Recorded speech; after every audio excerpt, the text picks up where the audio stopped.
तो हेलो दोस्तों, शिवांश स्टडी के यूट्यूब चैनल पे एक बार फिर से आपका बहुत बहुत स्वागत है। आज का वीडियो कुछ डिफरेंट यहाँ पर होने वाला है। जी हाँ, बहुत सारे स्टूडेंट के मेरे पास लगातार कमेंट आ रहे थे कि सब आप नोट्स कैसे बनाते हो, आपकी नोट्स बनाने का तरीका क्या है, एक बार आपकी कॉपी हमको दिखाइए ताकि हमको बहुत ही ज्यादा मोटिवेशन मिलेगा कि आप किस प्रकार से नोट्स बनाते हैं, हम भी उन स्ट्रेटेजी को अपने नोट्स में अप्लाई कर सके। तो आज की वीडियो में मैं अपनी नोट्स मेकिंग आपको दिखाना चाहूंगा कि मैं कैसे नोट्स बनाता हूं, कैसे कीवर्ड बनाता हूं, सारी बातें मैं आपको आज की वीडियो में बताने वाला हूं। तो वीडियो को शुरू से लेकर एंड तक जरूर देखिएगा। साथ ही मैं अपना स्टडी सेटअप भी आपको दिखाऊंगा कि मैं कहां पर बैठकर पढ़ता हूं। ये सारी बातों पर अपन वीडियो में चर्चा करेंगे। चलिए, सबसे पहले मैं अपने सेटअप से शुरुआत करना चाहूंगा। देखिए, ये मेरा एक सेटअप है जहां पर मैं बैठकर हमेशा मेरे दिन का सबसे ज्यादा समय इसी जगह पर बीतता है। उसमें से मैं आपको दिखाना चाहूंगा। देखिए, मैंने कई सारे नोट्स जो है वो यहाँ पर स्टिकी नोट्स के रूप में चिपकाए हैं, जिसमें कई सारा डेटा आपको देखने को मिलेगा। यहाँ पर देखिए, कुछ मोटिवेशन कोट्स यहाँ पर लिखे हुए हैं, कुछ डेटा है, मध्य प्रदेश का मैप आपको यहाँ पर दिख जाएगा और साथ ही बहुत सारी लिस्ट यहाँ पर है। साथ ही एक मेरा ये टैबलेट जिसमें मैं अपने बहुत सारे वीडियोस यहाँ पर कनेक्ट करता हूँ। ये देखिए, बहुत सारी चीज़ें मैं इसी टैबलेट पर पढ़ता हूँ। उसके बाद ये क्लॉक है जिससे समय मेरे को हमेशा दिखता रहता है। ये नाइट लैम्प, कभी कभी इसकी आवश्यकता पड़ती रहती है। और ये देखिए, ये पूरा का पूरा पेन सेंटर, यहाँ पर बहुत सारे पेन रखे होंगे। एक मेरे पास टैबलेट और है जिसमें मैं अपनी नोट्स मेकिंग यहाँ पे करता हूँ। देखिए, मैं आपके लिए अभी नोट्स ही बना रहा था। देखिए, कुछ इस तरीके से इस टैबलेट पर पूरे के पूरे नोट्स यहाँ पर बन जाते हैं, ताकि चीज़ें याद करना बहुत ही ज़्यादा क्या भी हो जाता है, आसान यहाँ पर हो जाता है। तो एक इस पर भी काफ़ी सारे नोट्स यहाँ पर बनते हैं। चलिए, अब एक एक करके मैं आपको कॉपियाँ दिखाता हूँ जिसमें मैंने अपने सारी, ये देखिए, ये सारी की सारी कॉपियाँ है। ये पूरा का पूरा खजाना यहाँ रखा हुआ है और इनमें से एक भी कॉपी खाली नहीं है। अगर लगता होगा सब इसे ढेर लगा रखेगा आपने, कुछ भी खाली नहीं है, सारी की सारी कॉपियाँ भरी हुई है। मैं आपको एक एक करके काफ़ी सारी नोट्स मेकिंग यहाँ पर दिखाता हूँ। चलिए, अब नोट्स से शुरुआत करते हैं। देखिए, सबसे पहले मॉडर्न हिस्ट्री के नोट्स यहाँ पर है, आप देख सकते हैं, हेडिंग डाला है आधुनिक भारत का इतिहास। अब इस तरीके से थोड़ा ध्यान दीजिए, यहाँ पर बहुत सारी हेडिंग यहाँ पर डली होगी। देखिए, सबसे पहले पढ़ना क्या होता है उसको सारा का सारा नोट डाउन किया हुआ है। आगे हम कॉपी में क्या क्या पढ़ने वाले हैं उसके बारे में बहुत डिटेल से यहाँ पर चर्चा की गई। अब देखिए, अब मैं आपको सबसे पहले दिखाता हूँ कंपनियों का आगमन। आपने विदेशी कंपनियों का आगमन पढ़ा होगा। ये देखिए, तो विदेशी कंपनियों का आगमन की बात करते हैं तो सबसे पहले देखिए, ये बहुत व्यवस्थित तरीके से क्रम लिखा गया है। कंपनी का आने का क्रम क्या है, उनका सन क्या है, उसके बाद मैपिंग की गई है। सबसे मोस्ट इंपॉर्टेंट होता है मैपिंग करना। ये देखिए, कौन कौन सी जो फैक्ट्रियां हैं वो कहाँ कहाँ खोली गई है उसको देखिए कितने अच्छे तरीके से यहाँ पर मैप में, ताकि मैप को देखकर बहुत सारी चीज़ें यहाँ पर कनेक्ट हो जाए, हमको बहुत सारी चीज़ें यहाँ पर मैप से ही याद हो जाए अलग अलग। अब चीज़ें, एक और चीज़ आप देखिएगा, जो जो पॉइंट इंपॉर्टेंट है उस पर हाईलाइट किया गया है। ये देखिए, जो जो पॉइंट इंपॉर्टेंट है उन पर हाईलाइट यहाँ पर किया गया है। ये देखिए, इस तरीके से ये पूरी कुलीन व्यवस्था को, राजा, उसके नीचे कुलीन, उसके नीचे मध्यम वर्ग, उसके नीचे निम्न वर्ग, सारी चीज़ों को इस तरीके शो किया गया। आप एक चीज़ और ध्यान से देखेंगे, ये देखिए, उसी मैपिंग, एक सेकेंड, ये देखिए, सेम मैपिंग तरीके से, और जितना डेटा कम से कम जगह में लिख सकें उसको इतनी कम जगह में लिखा गया है। मैनुअल प्रथम राजा था या तो पुर्तगाल का, याद कीजिए आपको, जहां जहां इन्होंने सारी फैक्ट्रियां खोली थी उन सब के बारे में चर्चा है। जब वास्को डी गामा भारत आया था तो विजयनगर का राजा नरसिंह हुआ करता था, केरल का राजा जमुरीन हुआ करता था, गुजरात का राजा मेमून बेगड़ा था, दिल्ली सल्तनत पर सिकंदर लोदी बैठा था। आप सब ये चीज़ें आपने पढ़ी होगी। ये देखिए, जो जो वर्ड इंपॉर्टेंट है उन पर हाईलाइट यहाँ पर किया गया। ये देखिए, सेकेंड नंबर पे डचों का आगमन कराया तो डचों का पूरा मैप बनाया गया। डचों ने कहाँ कहाँ अपनी फैक्ट्री खोली थी उन सब के बारे में, और डचों के बारे में सारी जानकारी पूरा पूरा टाइमलाइन के अकॉर्डिंग, कब, समय, किस समय, 1605 में क्या हुआ, 1610 में क्या हुआ, 1658 में क्या हुआ, 1663 में क्या हुआ, सारी बातें इस तरीके से यहाँ पर नोट डाउन की गई। इस तरह देखिए, ये देखिए।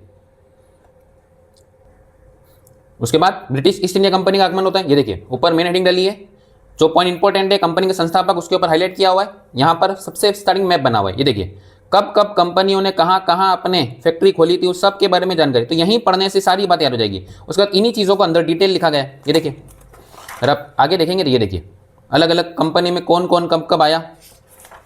ये देखिए, पूरी डिटेल आपको इसी तरीके से आपको देखने को मिलेगी। तो हिस्ट्री को पढ़ने के अपने अलग तरीके। ये देखिए, ये पूरा का पूरा टाइमलाइन, ईस्ट इंडिया कंपनी का पूरा टाइमलाइन यहाँ लिखा हुआ है। तो आपको सन याद करने में बिल्कुल भी दिक्कत नहीं आएगी। एक सन यहाँ से पढ़ा, यहाँ याद, यहाँ से बना, तो ये स्टैटिक के आप में काम आ जाएगा। और मेंस के अकॉर्डिंग पूरा का पूरा डेटा डिटेल में लिखा हुआ है। तो इस तरीके से पूरी, ये देखिए, ये पूरी भरी हुई है। आप देखेंगे, ये देखिए, पूरा का पूरा नोट्स भरा हुआ है। और इसमें कई चीज़ें आपको देखा होगा आपने, स्टिकी नोट, ये देखिए, जहाँ जो जरूरी है वहाँ स्टिकी नोट्स भी चिपकाए हुए हैं, ताकि चीज़ें और भी आसानी से यहाँ पर याद कर सकें। इस तरीके से देखिए, ये देखिए, जो जो चीज़ें इंपॉर्टेंट है उन पर बहुत अच्छे तरीके से हाईलाइट यहाँ पर किया गया है। ये देखिए, सबसे बढ़िया तरीका याद करने का होता है टेबल फॉर्म। ये देखिए, पूरे टेबल फॉर्म बना रखा है। कोई भी चीज़ को अगर आपको बहुत आसानी से याद करना है, टेबल फॉर्म सबसे आसान तरीका याद करने का। चीज़ें बहुत कम जगह में सिमट जाती है और बहुत आसानी से कनेक्ट कर सकते हैं। ये देखिए, और पूरी टेबल बनी हुई है। ये देखिए, सबसे आसान तरीका होता है चीज़ों को याद करने का कि टेबल फॉर्म बनाइए। टेबल फॉर्म को आपको याद करना हो, टेबल को याद कर लीजिए, एकदम रट्टा मार लीजिए उसको, तो ये हो जाएंगे आपके हिस्ट्री के नोट्स। चलिए मैं और भी सब, चलिए आगे इकोनॉमिक्स। इकोनॉमिक्स में भी डेटा सबसे काम का होता है, तो देखिए चीज़ों को उसी डेटा के फॉर्म में यहाँ पर लिखा गया है। ये देखिए, ये फर्स्ट चैप्टर भारतीय अर्थव्यवस्था यूनिट 1। देखिए सबसे पहले चीज़ों का एक्सप्लेनेशन किया गया है कि चीज़ें क्यों ज़रूरी होती है, कैसे ज़रूरी होती है, सबसे पहले उसका डेफिनेशन फॉर्म में। आप एक बात ध्यान रखिएगा, कभी भी स्टार्टिंग में शॉर्ट नोट्स नहीं बनाने आपको स्टार्टिंग में हमेशा पूरे नोट्स ही बनाए। ये देखिए, डेटा 18%, 53%, आधुनिक श्रम बल किसने रिपोर्ट दी है, वो रिपोर्ट यहाँ पर लिखी गई है। उसके बाद ये देखिए, विश्व असमानता रिपोर्ट 2022 के अनुसार भारत में 57% कुल आय का टोटल यहाँ था। क्रय शक्ति यहाँ लिखा है। ये देखिए, जहाँ ज़रूरी है वहाँ स्टिकी नोट्स चिपकाए हुए हैं, जिस जगह पे जो ज़रूरी है वहाँ पे स्टिकी नोट्स लगाए गए। देखिए और भी मैं आगे आपको बताऊँ। ये देखिए, जहाँ डेटा ज़रूरी है वहाँ डेटा बिल्कुल अच्छे तरीके से नोट डाउन किया गया है, ताकि बिल्कुल भी, देखिए 11.1% की वृद्धि हुई है। ये देखिए, भारतीय अर्थव्यवस्था संबंधी कुछ महत्वपूर्ण तथ्य, तो ये डेटा के फॉर्म में सारी बातें लिखी गई है। और जो क्वेश्चन एग्जाम में आए हुए हैं, मेरा सबसे अच्छा तरीका ये कि ये देखिए मॉडल क्वेश्चन, कौन कौन से क्वेश्चन आ सकते हैं या क्वेश्चन आ चुके हैं, उनको सबसे पहले लिख लेना। ये देखिए, डेटा जन्म दर, मृत्यु दर, मातृ शिशु दर, शिशु मृत्यु दर, बहुत अच्छे तरीके से डेटा को यहाँ पे कंबाइन किया गया ताकि चीज़ों को याद करना बिल्कुल भी दिक्कत है। अब देखिए, ये तो भारत की इकोनॉमी, मैं आपको एमपी इकोनॉमी के नोट्स भी दिखाता हूँ।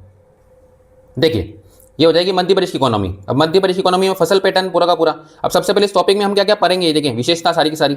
मध्य प्रदेश में कृषि के प्रकार, ये पूरा चार्ट बनाया हुआ है। चार्ट को कॉपी, आपके नोट्स जितने अच्छे दिखेंगे आपको पढ़ने का उतना ही मन करेगा। किचर पिचर जैसे तैसे पता नहीं कैसे नोट्स बना रखे हैं, आपका पढ़ने का खुद का बिल्कुल मन नहीं करेगा। ये देखिए, जहाँ मैप की जरूरत है वहाँ मैपिंग की गई है। ये देखिए, मध्य प्रदेश कृषि प्रदेश पूरा, देखिए डिज़ाइन किस तरीके से लिखा गया है चीज़ों को।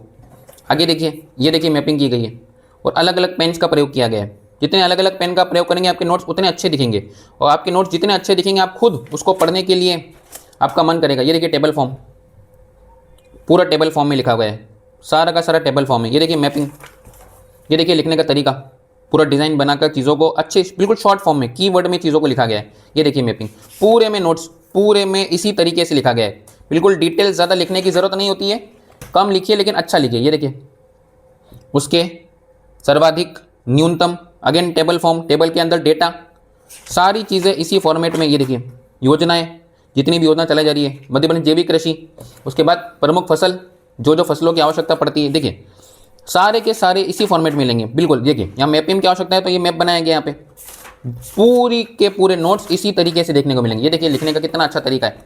ये वितरण के लाभ, तो लाभ हो गए, यहाँ प्रणाली की सीमाएं होगी, लिमिटेशन होगी यहाँ पर। ये देखिए, और ऐसा नहीं कि एक पेन, सारे ही ऐसे हैं आपको दिखाने के लिए, ऐसा नहीं कि मैंने 2-4 पेज से लिख दिया, पूरा ही ऐसा लिखा हुआ है। ये देखिए पूरी की पूरी में नोट्स ऐसे ही लिखे गए हैं, सेम तरीके से लिखा गया है पूरा, जहाँ से भी आप पेज देख लेंगे। ऐसा नहीं कि आपको दिखाने के लिए मैंने अभी स्पेशल नोट्स बनाए 4-5 बनने। ये देखिए इतने नोट्स कौन बनाएगा केवल दिखाने के लिए, इतना पूरा ऐसे ही भरा हुआ है, सारा का सारा इसी तरीके से लिखा गया है, पूरी की पूरी नोट्स। ये इकोनॉमिक्स के नोट्स हो जाएंगे आपके। चलिए और भी आगे मैं आपको नोट्स दिखाता हूँ जियोग्राफी के।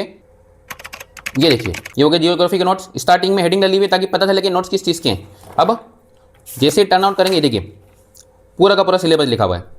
पढ़ना क्या है, भारत की जानकारी, भौतिक विभाजन, प्रमुख झीलें, जलवायु घटना, भारत की मृदा, प्राचीन इतिहास, सतत विकास के सारे पॉइंट लिखें।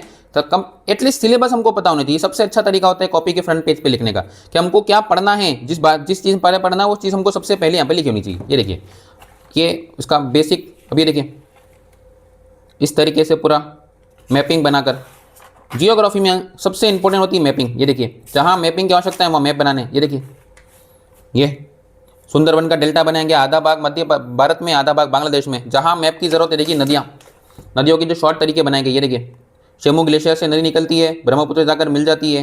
तिस्ता नदी के बारे में वर्णन है, तिस्ता नदी का इतिहास भी लिखा हुआ है कि कौन सा है, करंट की चीज़ें भी उसके अंदर डाउन की गई। जो चीज़ें जरूरी है उसको क्या किया गया, हाईलाइट यहाँ पर किया गया। ये देखिए पूरा मैपिंग के थ्रू यहाँ पर बनाया गया है। बहुत कम लिखा गया है लेकिन जितना भी लिखा गया सारा इंपॉर्टेंट। ये देखिए ये गलवान घाटी के लिए एक मैप बनाया गया है ताकि पता चले कि गलवान घाटी कहाँ पड़ती है, लोकेशन। ये नाम किसने दिया, हेनरी मैकमोहन। भारत चीन की सीमा को आपको पता होगा। और दिखाता हूँ मैं आपको रिवर सिस्टम, अगर आप देखेंगे तो रिवर सिस्टम बहुत अच्छे तरीके से डिस्क्राइब किया गया। ये देखिए पठार, पर्वत बनता कैसे है, ये पूरा भौतिक विभाजन किया गया। पर्वत का निर्माण कैसे होता है, पर्वत का डायग्राम बना हुआ है। ज्वालामुखी पर्वत कैसे बनता है, ये देखिए ज्वालामुखी पर्वत का डायग्राम बना हुआ है। कितने व्यवस्थित तरीके से नोट्स यहाँ पर बने हैं। इनको नोट्स को आपको याद करना, खुद का पढ़ने का मन करेगा कि यार मेरे नोट्स में देखा अलग अलग पेन्स का प्रयोग किया। ये देखिए हिमालय का पूरा विस्तार, शचर जोन जैसे अलग होता है उससे आपका, ये देखिए। और ऐसा नहीं है, मैं फिर बोलूँगा आपको क्या आपको बना, ये देखिए ये पूरा का पूरा हिमालय, सारी की सारी चोटियाँ ऐसी फॉर्म में लिखी है, सारी की सारी ऐसे ही याद करनी होती है। मैं पश्चिमी घाट दिखाऊंगा आपको, ये देखिए मध्य हिमालय, ये मध्य हिमालय के नोट्स। और आगे देखेंगे, ये देखिए ये पूर्वोत्तर भारत की पहाड़ियाँ आपने पढ़ी होगी सारी की सारी, बहुत डिटेल, बहुत अच्छे तरीके से यहाँ पर चीज़ें, कई स्केच पेन का प्रयोग भी है, ये देखिए। ताकि इस डायग्राम को देखकर ही सब याद आ जाएगा। जहाँ डायग्राम दिखा ये इतना डेटा पढ़ना ही नहीं पड़ेगा, ये डायग्राम को देख के सब ऑटोमेटिकली आपको याद आ जाएगा। उसके बाद में ये देखिए वो सारे ऐसे लिखे, देखिए अरावली पर्वत कहाँ से शुरू होता है कहाँ जाता है सारा डिटेल लिखा, और उसी की डिटेल यहाँ पूरी लिखी हुई है। डायग्राम को देख के बहुत सारी चीज़ याद आएगी। पश्चिमी घाट का अगर पूरा डायग्राम देखेंगे, ये देखिए ये पश्चिमी घाट का पूरा डायग्राम बना हुआ है, एक एक बात लिखी है और हर चीज़ को बहुत वेल मेंटेन तरीके से लिखा गया है ताकि याद करना समझना चीज़ों को बहुत आसान। ये देखिए पूर्वी घाट, और सारी ऐसे ही है। फिर अगेन पूरा भरा हुआ है, पूरा कंप्लीट, वो सारे ऐसे ही लिखे हैं। देखिए कहीं से भी उठा के देख लीजिए आप, कहीं से भी कुछ भी उठा के देख लीजिए, आपको इसी फॉर्मेट में मिलेंगे। ये देखिए नदियाँ, कावेरी नदी, ये देखिए ये अलग अलग नदियों के सारे ये टेबल फॉर्म, अगेन मैंने बताया अभी आपको। ये देखिए ये टेबल फॉर्म, ये डायग्राम। आपको 2-3 चीज़ें बहुत कॉमन मिलेगी मेरे नोट्स में। एक तो टेबल फॉर्मेट, एक चीज़ों को हाईलाइट करना, एक मैपिंग करना। मैपिंग बहुत बहुत ज़्यादा ज़रूरी होती है। ये देखिए रिवर सिस्टम का पूरा डायग्राम, ये देखिए ये नदी, ये पूरा गंगा नदी तंत्र है पूरा का पूरा। इसमें देख के सारे बारे समझ में आ जाएगी कौन सी सहायक है, कहाँ पड़ती है। और भी है, गंगा का एक डायग्राम और बना हुआ, ये देखिए ये गंगा का एक और डायग्राम। कहाँ दिक्कत आती है, ये इतने अच्छे नोट्स अगर आप बनाएंगे तो आपका खुद का पढ़ने का मन करेगा। अब आप में से मैंने बहुत सारों को देखा है कि रफ कॉपी में नोट्स बनाते हो, फिर ढूंढते फिरोगे एग्जाम में कि ये देखिए मोटा अनाज, ये सरकारी प्रयास, सरकार ने कितने प्रयास किए। IMP है तो IMP लिखा हुआ है, डेटा लिखा हुआ है यहाँ पे, ये देखिए।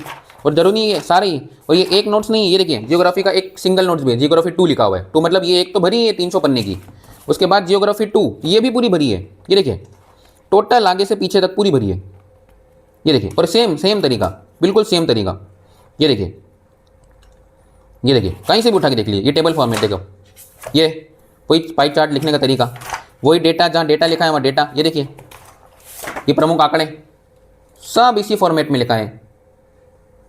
चलिए लास्ट में आपको पॉलिटी के नोट्स भी दिखा देता हूँ। ये देखिए ये पॉलिटी, ये भी पूरी भरी है, टोटल पूरी की पूरी भरी है, ये देखिए पूरी भरी है। देखिए कहीं से उठा के देख लीजिए। अब यहाँ तो डिटेल है क्योंकि ये विचारकों के, गांधी जी के अहिंसावादी सिद्धांत, तो ये पूरा उसको इसी फॉर्मेट में लिखना होता है। ये लिखने का तरीका ये होता है, ग्रामीण विचार गांधी जी के, ये देखिए गांधी जी का सर्वोदय पर विचार, अम्बेडकर जी गांधी जी में क्या क्या भिन्नताएं थी, ये देखिए सबसे पहले डिफरेंस के फॉर्म में लिखा है आपका। तो ये सारी चीज़ें इसी फॉर्म में लिखी है। ये देखिए ये इकोनॉमिक्स पॉलिटी, और पॉलिटी में देखिए स्टार्टिंग वाला जो संविधान सभा का निर्माण कैसे होता है, ये देखिए जहाँ जरूरी है वहाँ स्टिकी नोट्स लगे हुए हैं, ये देखिए पूरा। एक और बताता हूँ, एक नोट्स और भरे पॉलिटी के, ये तो कम है, ये पॉलिटी देखिए यहाँ पे, ये देखिए राइट साइड में पूरा पॉलिटी, जहाँ डिटेल की जरूरत है वहाँ डिटेल लिखी गई है। ये हर चीज़ को लिखने का तरीका अलग होता है, हर सब्जेक्ट अपने आप में एक डिफरेंट है। पॉलिटी में बहुत डिटेल की याद पड़ती है, देखो सारा डिटेल लिखा हुआ है। ये देखिए नीति आयोग, ये देखिए पूरा नीति आयोग, अध्यक्ष कौन है, उसकी रचना कैसी है, कौन कौन सदस्य होते हैं, सारी बातें। ये देखिए ये मध्य प्रदेश का लोक सेवा आयोग, एक UPSC के बारे में लिखा है, ये देखिए ये सब लिखा है, पूरा डेटा, पूरा का पूरा डेटा ये UPSC के बारे में। देखिए लॉर्ड कॉर्नवालिस जनक मानते हैं, भारत शासन अधिनियम, इतिहास, शाही कमीशन लिया आयोग के द्वारा शुरुआत हुई थी, पहला अध्यक्ष कौन था, भारत में शुरुआत कब हुई, जो चीज़ें ज़रूरी है उसको हाईलाइट किया गया है। ये देखिए कौन कौन सी समितियाँ ऐसे जुड़ी हुई है, समितियों के बारे में लिखा गया है। आई होप आपको ये चीज़ें समझ में आ रही होगी कि आपको किस तरीके से नोट्स मेकिंग यहाँ पर करनी है और कैसे अपने स्टडी को बहुत स्मार्ट बनाना है। तैयारी तो सब करते हैं लेकिन आपको स्मार्ट स्टडी यहाँ पर करनी पड़ेगी। आपके नोट्स जितने अच्छे होंगे आपको चीज़ें उतने अच्छे तरीके से समझ में आएगी। तो आई होप दोस्तों आपको ये सारी बातें समझ में आई कि कैसी प्रकार से नोट्स मेकिंग करते हैं। मैं आपको कुछ टिप्स भी यहाँ पर देना चाहूंगा। जब भी जरूरत पड़े जो पॉइंट जरूरी है उसका हाईलाइट करें, टेबल फॉर्मेट में बनाएं और कभी भी शुरुआत में शॉर्ट नोट्स नहीं बनाने। हमेशा जब अगर पहली बार आप नोट्स बनाओगे आपको पहली बार में हमेशा लॉन्ग फॉर्मेट में ही नोट्स यहाँ पर बनाना है। उसके बाद आप जब चीजें याद करते चले जाएंगे, दूसरी तीसरी बार जब तक आपका रिवीजन नहीं हो जाता तब तक आपको कभी भी शॉर्ट नोट्स के पीछे नहीं भागना है। आप हमेशा पहले कॉन्सेप्ट क्लियर कीजिए, कॉन्सेप्ट क्लियर होने के बाद आप जितनी बार पढ़ेंगे आपका उतनी बार में शॉर्ट नोट्स यहाँ पर बनते चले जाएंगे। इसलिए शुरुआत में कभी भी शॉर्ट नोट्स के पीछे नहीं भागना है। दूसरी टिप यहाँ पर ये रहेगी कि अपने खुद के नोट्स बनाइए, कभी भी दूसरे के नोट्स के पीछे में भागिए। पीडीएफ दे दीजिए, ये दे दीजिए, आपके खुद के नोट्स आपको बहुत ज्यादा हेल्प करेंगे। आपको पता होगा कि मैंने कब कौन सी बात कहां लिखी है, कैसे लिखी है। इसलिए हमेशा अपने खुद के नोट्स बनाइए और नोट्स को बहुत अच्छा बनाइए। जितना अट्रैक्टिव आप नोट्स बनाएंगे, जितने अच्छे डायग्राम बनाएंगे, जहां डायग्राम की जरूरत पड़े डायग्राम बनाइए, जहां कीवर्ड की जरूरत पड़े कीवर्ड लिखिए। जितना शॉर्ट और जितना अच्छे तरीके से वेल मेंटेन आपके नोट्स होंगे, आपको चीजें याद करने में उतनी ही ज्यादा यहाँ पर आसानी होगी। आई होप आपको ये वीडियो हेल्पफुल लगा होगा। अगर वीडियो अभी तक अगर आप देख रहे हैं तो प्लीज वीडियो को लाइक कर दीजिए, एक प्यारा सा कमेंट नीचे कर दीजिएगा। मिलते हैं अगली वीडियो में, तब तक के लिए जय हिंद।